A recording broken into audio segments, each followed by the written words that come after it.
Bungo train, nag low power ito. Tinanggal natin yung mga injector. Yan. Pinalitan natin ng valve. Yes, yung pinalit natin na valve para magkaroon ng pressure. Lang yung sira natin itong injector number 1 dahil ayaw mag-spray. So papalitan natin itong injector number 1. Maghanap tayo ng luma.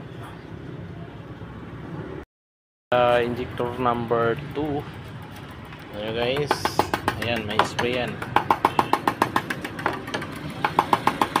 Tapos maganda yung pressure niya, no? Tapos pagpatayin natin, pag walang dumaloy, ibig sabihin goods yung injector natin. Pag hindi nag-tap yung pressure niyan.